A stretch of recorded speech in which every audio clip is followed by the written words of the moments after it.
जमशेदपुर से सटे सरायकेला की आदित्यपुर की सड़कों की हालत बद से बदतर होती जा रही है। समझना मुश्किल है कि सड़कों में गड्ढे हैं या गड्ढों में सड़क। ऐसा नहीं है कि सड़कें सालों में टूटी हैं, ये चंद महीनों की कहानी है। विकास के नाम पर एक तो अच्छी खासी सड़कों को खोद दिया गया और जो पहले से ख़राब थी उनका तो कहना ही क्या। आखिर जनता क्या करे, सरकार को कहाँ परवाह है। आज वार्ड 17 में संजीवनी हॉस्पिटल के पास लोगों ने खूब हंगामा किया और खोदी गई सड़कों के समानांतर बेहतर आवागमन की व्यवस्था न होने पर खुदाई के कार्य बाधित करने की चेतावनी दी। क्या आप लोग बोल रहे हैं? पूरा मसला सुविधा के आड़ पे जो मेस क्रिएट किया गया है यहाँ पे उसके रिलेटेड है। कल 2-3 गाड़ियाँ वहाँ फंस गई हैं, लोगों को आवागमन में इशू हो रहा है। एक ही मेन रोड है, हाईली पॉपुलेटेड जोन है ये। एक अगर मेन रोड कहीं डिस्ट्रप्शन होता है तो कोई भी ऐसा रोड नहीं है जहाँ पे 2 गाड़ियाँ एक साथ चल सके। और आने जाने में मैंने ऑफिस वालों को जाने में तो कम से कम जो अगर 9 बजे जाना है उसको ऑफिस पहुँचना है तो उसको कम से कम 45 मिनट्स पहले प्लानिंग करनी पड़ती है कि हम जाएँ तो क्या प्लान करके जाएँ। स्थिति बहुत ही गंभीर है और ठाकुर जी, पालम जी और जिंदल जो भी काम करते हैं उनका कहना है कि ये सारा चीज़ रांची से हैंडल होता है। ये कभी इनके ऊपर कभी उनके ऊपर वो लोग थोपते हैं कि नहीं हमारा रिस्पॉन्सिबिलिटी नहीं है। श्रग ऑफ करते हैं रिस्पॉन्सिबिलिटीज़ और एकदम अनप्रोफेशनल तरीके से काम कर रहे हैं। आइए आपको बताते हैं कि सड़कों को क्यों खोदा जा रहा है। दरअसल आदित्यपुर और गम्हरिया क्षेत्र में सीवरेज ड्रेनेज योजना, जलापूर्ति योजना, गैस परियोजना और अंडरग्राउंड केबलिंग के कार्य को लेकर लगातार सड़कें खोदने का काम चल रहा है।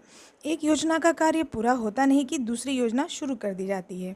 इतना ही नहीं, एक साथ पूरे आदित्यपुर की विभिन्न कॉलोनियों में इस कार्य को शुरू कर दिया गया, जिसका नतीजा सामने नज़र आ रहा है। बरसात में तो ऐसी नारकीय हालत सड़कों की हुई है कि लोगों का जीना मुश्किल हो गया है। ये हालत इतनी ना बिगड़ती अगर रिस्टोरेशन का कार्य योजनाबद्ध और उचित तरीके से होता।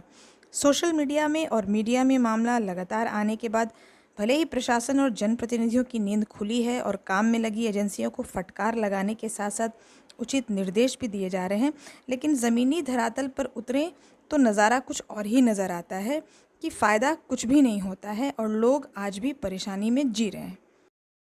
हम लोगों ने डिमांड किया कि असल में 4 एजेंसियां यहाँ काम कर रही हैं। एक वाटर सप्लाई का काम कर रही है, एक सीवरेज का काम कर रही है, एक गैस पाइपलाइन बिछा रही है, एक रोड का काम चल रहा है। और चारों एजेंसियों में कोई तालमेल नहीं होने की वजह से हर दिन कोई ना रोड पर कोई ना कोई गड्ढा खोद दिया जाता है।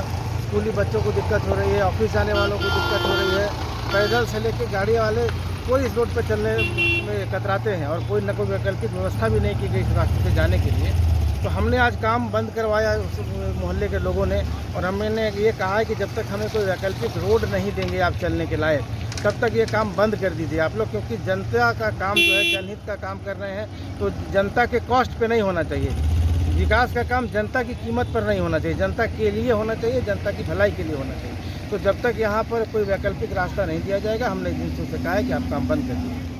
ज़मीनी धरातल पर एजेंसियों के कार्य जिस गति और तरीके से चल रहे हैं, लोगों की नाराज़गी और परेशानी बढ़ती जा रही है। लोगों को लगता है कि निगम और प्रशासन खानापूर्ति कर रहा है और सरकार को परवाह बिल्कुल नहीं है। आदित्यपुर में विकास हो रहा है।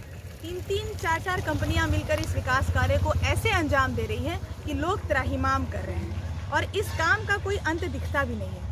हर दिन खोद खाद चलती रहती है, लोग परेशान रहते हैं। वैकल्पिक व्यवस्था किए बगैर लगातार खोदने का काम जारी है, चाहे पाइपलाइन की योजना हो, चाहे सीवरेज योजना हो, या फिर अंडरग्राउंड केबलिंग की बात हो, या कोई अन्य बात, चाहे वो गैस आपूर्ति की बात हो। सवाल ये है कि आखिर इन कार्यों का कोई अंत है।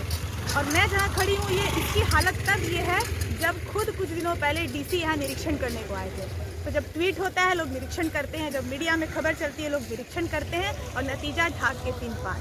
झारखंड सरकार से यहाँ के लोग अब गुजारिश कर रहे हैं कि उन्हें इस तकलीफ से मुक्ति दी जाए और नहीं तो ये काम ठप कर देंगे।